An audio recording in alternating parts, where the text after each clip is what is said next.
Ah, le passé simple, ce fameux temps qu'on croise dans les romans et qui, avouons-le, peut faire un peu peur au premier abord. On dirait presque une langue secrète avec ses conjugaisons un peu étranges. Mais en réalité, il y a une logique très claire derrière tout ça. Aujourd'hui, on va le décortiquer ensemble, tranquillement. L'idée, c'est que ça devienne une clé pour mieux savourer la littérature et non plus un obstacle. Alors, voilà notre plan de match. D'abord, on va définir ce temps. Qu'est-ce que c'est? À quoi ça sert? Ensuite, on verra dans quel contexte on le croise le plus souvent. Après ça, on plonge dans la conjugaison. On commence facile avec les 2 premiers groupes. Puis, on s'attaque au fameux 3e groupe en le simplifiant avec 3 modèles. Et on finira en beauté avec les 2 verbes essentiels, avoir et être. C'est parti? Bon, avant toute chose, la question la plus simple, mais aussi la plus importante. Le passé simple, qu'est-ce que c'est au juste? Pour le comprendre, il faut l'imaginer comme un flash d'appareil photo. Il capture une action précise, qui est terminée, bouclée. C'est un événement qui a eu un début et une fin, et on passe à autre chose. C'est pour ça qu'on le trouve surtout à l'écrit, dans les contes, les romans, les biographies. Il donne un rythme, il fait avancer l'histoire en enchaînant des faits nets et accomplis. Justement, parlons de son habitat naturel. Pour bien le comprendre, rien de tel que de le voir en action, dans une phrase concrète. Prenons cet exemple. Soudain, le cycliste chuta. C'est parfait pour illustrer son effet. L'action est brève, soudaine. On ne dit pas « il était en train de chuter », ce qui décrirait une action qui dure. Non, il chuta.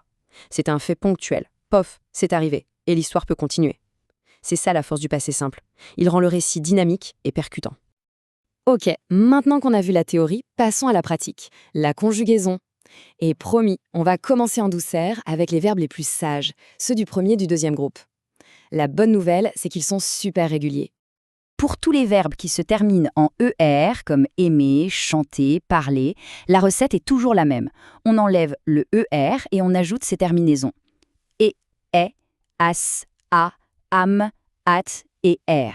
C'est vraiment mécanique. J'aimais, tu aimas, il aima. Une fois qu'on a le modèle en tête, ça roule tout seul.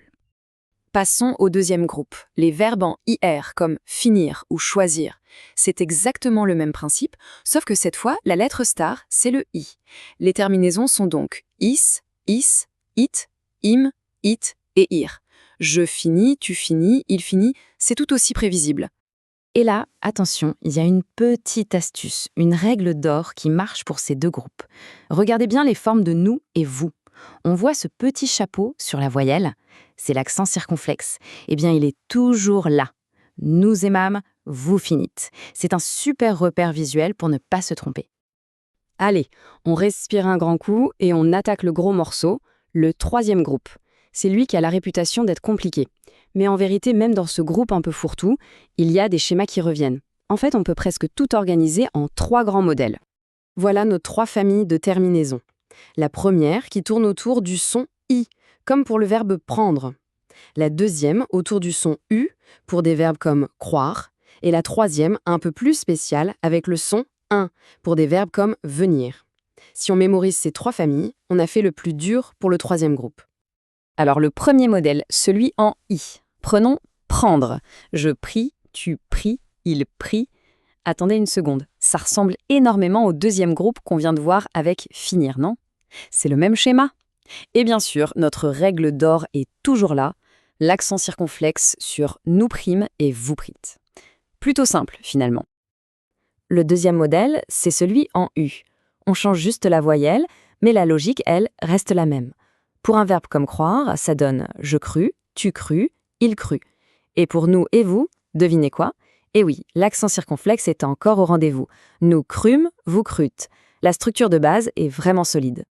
Et on termine avec le 3e modèle, celui avec le son nasal « un ». C'est la famille de venir, tenir, etc.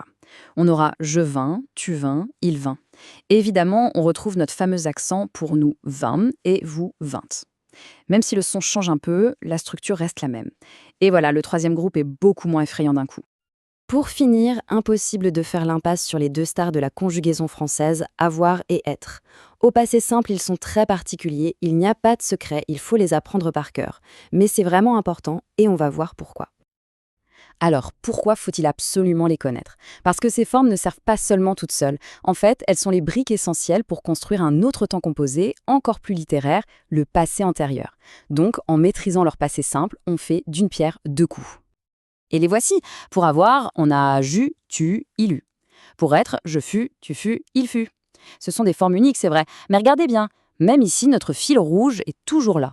L'accent circonflexe sur nous et vous. Nous humons, vous fûtes.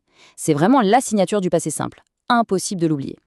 Et voilà, le passé simple n'a plus rien d'une forteresse imprenable. On a vu ensemble qu'il est bien plus logique et structuré qu'il n'y paraît. Au fond, ce n'est pas juste une liste de terminaisons à apprendre, c'est la clé pour entrer dans le rythme d'un roman de Zola ou de Flaubert, pour sentir la pulsation de leur écriture. Alors la prochaine fois qu'on en croise un, plus de panique, on sait comment ça marche.